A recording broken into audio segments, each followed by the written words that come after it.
Welcome to The Catalyst, an exciting and insightful podcast produced by Northeast Iowa Community College.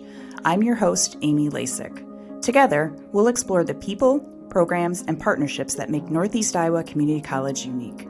From student success stories to behind-the-scenes info about athletics, innovation, and industry collaboration, each episode dives deeper into your community's college. Get ready for an inside look at the impact of community-driven education at NICC. Oh, hello, everyone. For those who haven't heard, NICC has expanded our athletic offerings this last year, and one of our new sports is dance. So today we welcome Kylie Kirman, Northeast Iowa Community College head coach. Kylie is a Dubuque native. She graduated from Dubuque Senior High School in 2019 and Loras College in 2022 with a degree in business administration. And since then, she's coached large nationally recognized competition teams with over 100 dancers and 200 plus students in the studio. So welcome, Kylie. Thank you so much for having me. I'm so happy to be here. Well, great. Well, before we dig or dive too deep, I have a confession to make. I do not know anything about dance. I'm probably the person in the audience that's clapping offbeat most of the time, and I have a feeling some of our listeners may be in the same boat I am. So before we get too started into getting to know you a little bit better, is there anything, what is the basic thing people have to know about dance before we go too deep? Yeah, so dance is so popular around the Midwest. Honestly, anywhere between the ages of 2 to 18, kids are jumping into dance. There's mommy and me classes now. Just the younger the dancer, the bigger it seems to be. So it's super exciting that NICC took a risk on this. And just college dance in general is super exciting as far as Spirit Squad goes. Having school spirit, representing your school, and just overall being excited about your brand and just showing your pride for your school in a sport that truly is intense. That is so cool. And from 2 years old, a 2-year-old taking dance is amazing to me, to try to get them to stay a little structured and have some fun with it. So how did you get into dance? How are you so passionate about dance? Yes. So dance has been part of my life for as long as I can remember, and it's shaped the way I approach coaching and developing my leadership roles today. Over the years, I've had the privilege of working with dancers at every level, from preschool beginners to some of the most competitive dancers in the Midwest. It's also been a privilege to work within schools, from the high school level to now coaching at the collegiate level.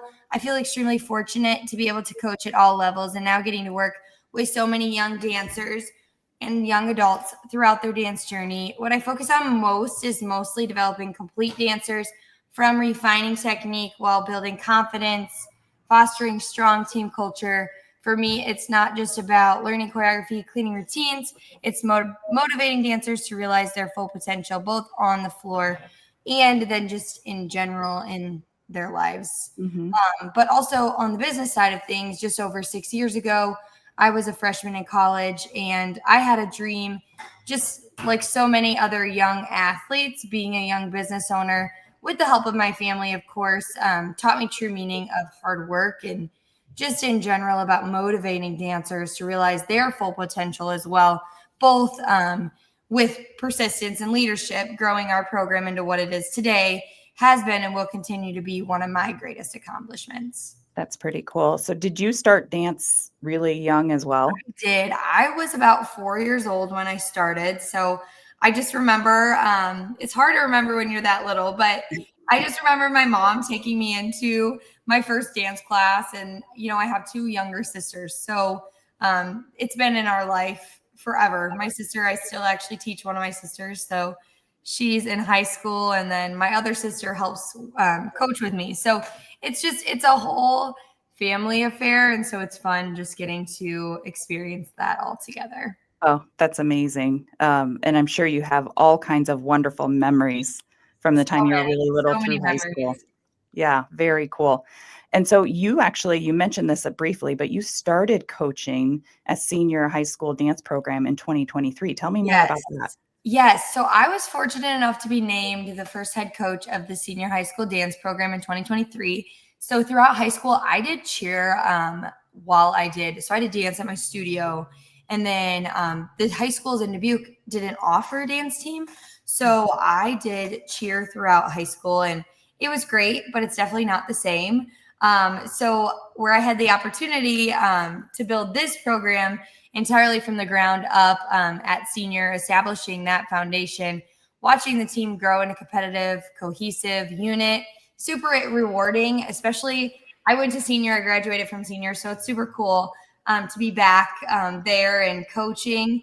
And I really love the fact that I can just, have fun with the kids. It's Yeah. not crazy competitive, but we're just, having fun and building that program from the ground up. And now I'm proud to say that we do have a team that has placed the top 5 in one of the most competitive dance divisions in the state. So just Wow. truly honored to be named the head coach at NICC now and just developing this program as well. Yeah, we are certainly lucky to have you at NICC because you have that experience growing a program from the ground up, and now you're here helping us grow a program from the ground up. That's amazing. So what are some of the similarities or differences that you see from working with like 8, 9-year olds and then working high school and with college Yeah, dancers? it's coaching across all ages it's so cool. But it's also shown me that, even though technical expectations and communication styles naturally shift, the core of what dancers need remains the same. Dancers need confidence, they need support, and they need a strong, positive team culture. Whether I'm in, my Ready Set Dance classes, working with preschoolers, or working with athletes at the highest level, my role always remains the same. It continues to be about helping them believe in themselves, stay positive, and push towards their goals. Too many times we let athletes give up on themselves, and we have, as coaches, need to start, fostering strength from a young age. Building programs from the ground up has definitely reinforced this for me, just showing how important that team culture is. At a business standpoint, it was introducing new systems and building trust in my clientele, sparking excitement, and creating, incredible training. And then at the high school and college level, it's greater standards, independence and intensity, but also the foundation still comes back on a team culture, establishing your standards, not only creating accountability and building an environment where athletes can thrive, but also I feel fortunate enough to be able to see some of these talented kids develop from the young age of, 3, 4, and then now getting to see them in high school Oh, or, fun. dancing on the national floor. It's Yeah. exciting. Yeah. And you mentioned, a lot of people, when they think of dance, they think of like individuals dancing, but you mentioned the word team and teamwork a Mhm. lot. It Yes, sounds like that's a big part of dance. it is. And I actually just, read something yesterday on one of my dance podcasts that I listened to, and she had said something about, you're not a soloist without a team. So, I growing up, solos were huge, and a lot of my dancers do have solos, and it's great. It's awesome to push dancers to their next level. But the team aspect is so incredibly important in developing those skills, not only for dance, but also in life. Yeah, huge. I've watched several things on television with dancing and just the synchronizing and knowing how where somebody's going to be and all of those pieces. And you have to trust. There's a lot of trust with your A lot teammates. of trust, a lot of trust. Yeah. So you talk about your studio and what you have there. Talk a little bit about that because that's pretty exciting. Yeah, so I own Extreme Dance here in Dubuque, and we also have a satellite location in Cascade. So I purchased the studio with the help of my family in 2020. I had danced here for several years before that. And the studio has grown immensely. We now have over 200 plus students and a competition team of well over 100. So we travel regionally and nationally, and The kids are super well known across the Midwest. It's super exciting to see them, now they're getting recruited themselves. And the kiddos that I had as, 8, 9-year-olds are now sophomores and juniors in college or not in college, in high school. Whoa, I'm aging myself here. But they are such great kids. And we have recreational classes all the way to elite competition programs. So it's everything. We have everything you can offer here. And I'm just grateful with the growth this studio has shown. The support that we have from our dance families is incredible. And, Extreme Dance started as something, just tiny. And it was definitely exciting to see the growth the past 5 years and just going into the next several with our expansion and everything. It's been super cool. Oh, that is really cool. And it speaks a lot to your dedication and your energy too, because people are drawn to that. There are other options for folks. So if you're growing, that says a lot about you and your dance studio as well. Thank you. Thank you so much. So what does NICC's dance program look like this next year and the facilities and all of those pieces? Yeah. I am so excited for what we're building at NICC. And, one of the things that sets us apart is the access our dancers have to top tier facilities. With Extreme Dance in Dubuque, I'm so excited to have our NICC athletes training in the state of the art environment here at the studio. Our studio features 3 large dance rooms here in Dubuque, including a full-size national competition floor. So all of our rooms are equipped with dance flooring designed for peak performance. So it's definitely the ideal setting for high-level dancing. And then in addition, we're, of course, fortunate to utilize NICC's on-campus training facility. So the newly developed Athletics Center on our Piasta campus, if you haven't checked it out, definitely go check it out. It provides athletes with our resource to strength training, conditioning, and team development. Having this combination of spaces definitely ensures our dancers have not only prepared technically, but also physically and mentally for the demands of college level competition. And then just in general, in our first year, the focus will be continuing to establish that strong foundation. So this is our time to develop our skills, refining technique, creating that team culture that we're working for from day one. And then, year one is just about growth, consistency, and then setting the tone for years to come. That's pretty cool. And I was at the open house on Friday, had a chance to walk through there, see the facility, but they also had one of your uniforms up for everybody to see. We got a picture of it right here. It is so cool. They are so pretty. We spent a lot of time. I got to give kudos to my Rebel Rep page who helped me design everything from the details to the rhinestones. We definitely worked hard to get the girls a uniform that they feel strong and confident in. Yeah, it's amazing. I just absolutely love it. And on the back, it says Cougars. Yes. Yep. Yeah. So they're very, very cool. What are some of your goals for your dancers this next year? I know you're looking at like a state level competition. What are some of the things that we have to look forward to next year? So what makes this especially exciting is the caliber of athletes that we have ready to join us. This year, I have a team made up of such hardworking dancers who are eager to learn, push themselves and build something new together. Not all of them were dancers, which is super cool. In year one, we have cheerleaders, gymnasts. We have a girl that did color guard in high school, and then a few dancers that are also dancers from the past in their high schools. But also at the same time, we're looking already ahead to next year. And next season, we have several highly competitive recruits committed to us, with so many more in conversation. Currently, the interest and momentum definitely speaks to what we're building and gives us a strong edge as we grow into a highly competitive program. It means, starting with state here in December and just seeing what that means for us going forward, and then potentially looking at going to nationals next year or the following year, and just keeping the girls excited and eager to push even further.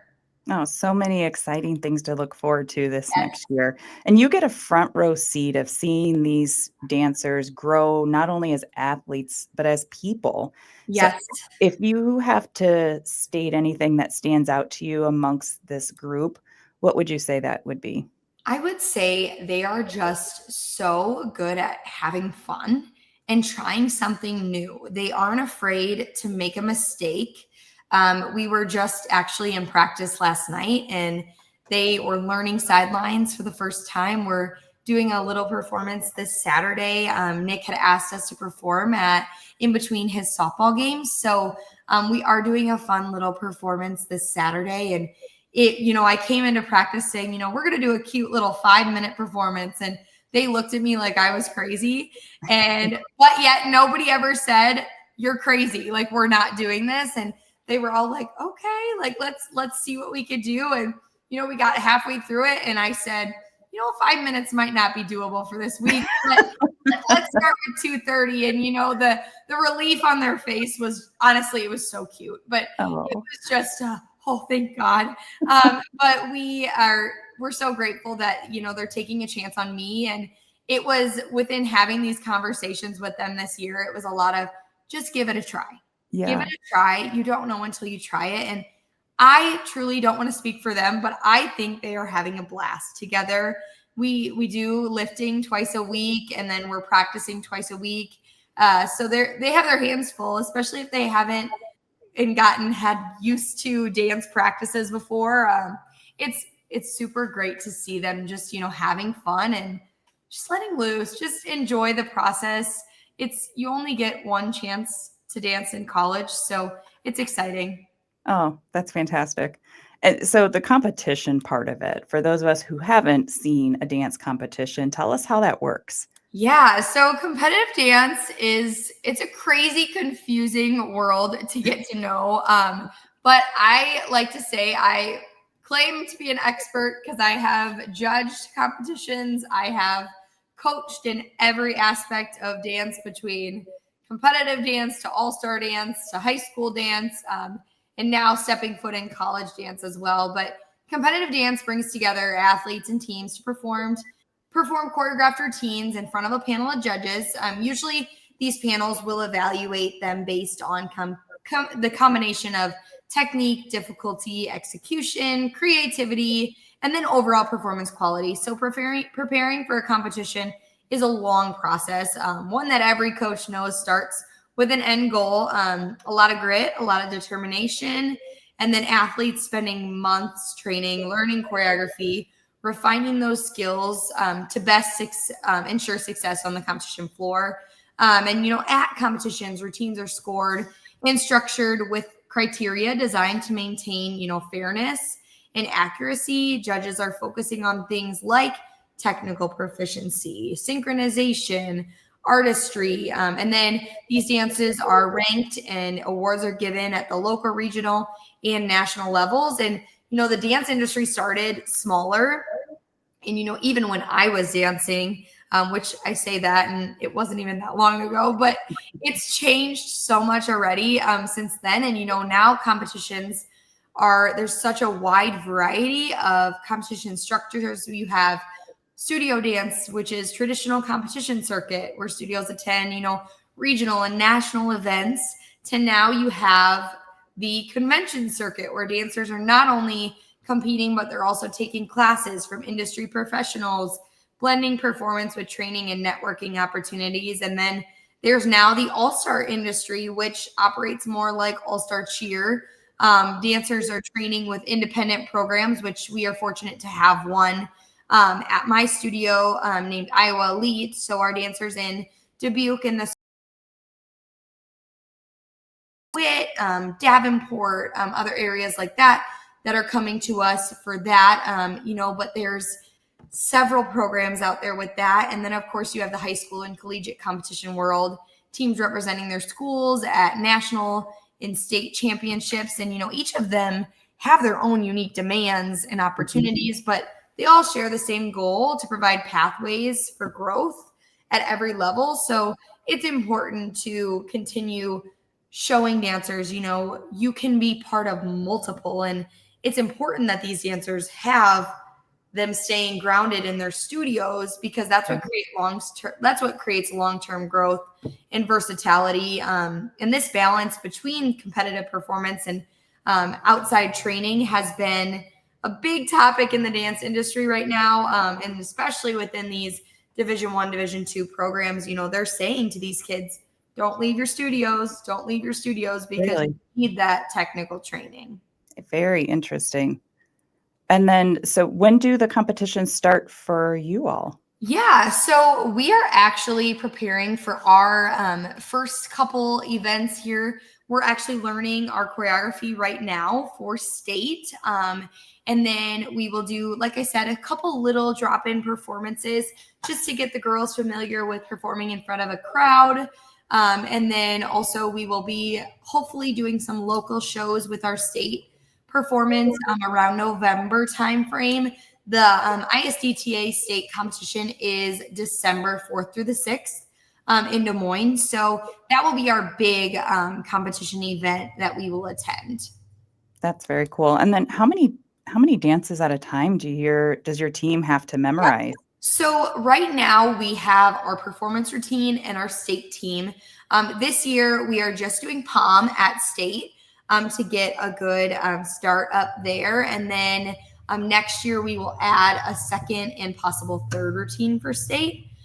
We will plan to begin a little bit sooner this coming season for our dances. So choreographers will be coming in. I choreographed our POM routine this year.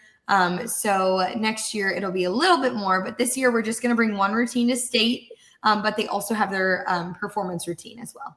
Wow, that's a lot of memorization. So a lot of hours go into that. Yes, it does. It does. And it takes a lot of hours outside of practice as well, just to hold these athletes accountable. And they are so great at, keeping track of, their videos and constantly just sharing like, hey, making sure that you're not only doing your dance outside of it, but you also need to make sure you have your academic hours in as well. And that's been a big piece of, as a college coach, holding these kids accountable. I can do that in high school, but there's not a check-in where, you need to hit your 5 hours every week. So that's been a big part of our program as well. And the kids have done a great job. Yeah, that is a big transition to get from a high school athlete to a college athlete, is taking that own responsibility. It is. And balancing that. So do dancers have any kind of superstitions or things that they do for every competition? I would say, okay, it's actually kind of crazy, because now that I think about it, I was going to say no. And then now I'm thinking about it. I'm like, my kids have these crazy handshakes, and they do these, like, they count to 8 really, really fast, and they'll shake their hands out. They'll be like 1, 2, 3, 4, 5, 6, 7, 8. And then they'll like kiss the floor, or it's like with their hand, of course. But I'm like, you guys, this is weird. But I will tell you, the ones that do it routinely and it works for them. And then you will have the other ones that have no routine, and they're just like, yep, I'm ready to go. Here we go. So, I think it kind of depends on the kid. Yeah. But there are some that do, but then there's several that are like, nope. I think we're just going to go with it. I think there's some that, like, baseball players will wear, the same socks, or, they'll have to wear the same sleeve, or something specific. But I don't think dancers have as many crazy superstitions, but I'm sure there's some of them out there. Maybe not as gross as some of the baseball Maybe not players. as gross. Maybe more clean, but That's right. Yeah. Well, Coach, I want to thank you for your time and energy. We do want to drive people, if people want to learn more, have interest in being a dancer at NICC. We do have a website that we can drive people to, correct? Yes, we do. And we also have, I have a recruit me form on our athletics page. So NICC Athletics, you can fill out that recruitment form, and that will come directly to me, and I will reach out to you. We can set up campus visits. Love bringing families to campus, giving them a tour of, what their life would look like at NICC. We don't only want your student athletes. So we don't necessarily just want you to love Cougar dance. We want you to love NICC as a whole. whether it's at the Kelmar campus or Piasta. We definitely want to get you on campus and have you experience what it would be like to have yourself on NICC campus. That's great. I love chatting with you here this last half hour. Your energy and is contagious, and I can see why people get so excited about dance, because some of that, just that teamwork and ability and dedication and confidence and fun. Big piece of it. So we can't wait to see what's ahead for all of you this year. Thank you this so next year. much. Yeah, thank you. And thank everyone for listening to The Catalyst. We hope you enjoyed learning a little bit more about NICC Dance. Go Cougars. Go Cougars. Thanks for joining us on this episode of The Catalyst. If you enjoyed the conversation, make sure to follow or subscribe on your favorite podcast platform so you never miss an episode. Want to learn more about NICC and the many ways we support our students, partners, and community? Visit nicc.edu for more resources and upcoming opportunities. This podcast is produced by Northeast Iowa Community College and hosted by me, Amy Lasik, with executive producer Tessa Hill, producer Travis Hunt, and graphic designer Ashley Konzen.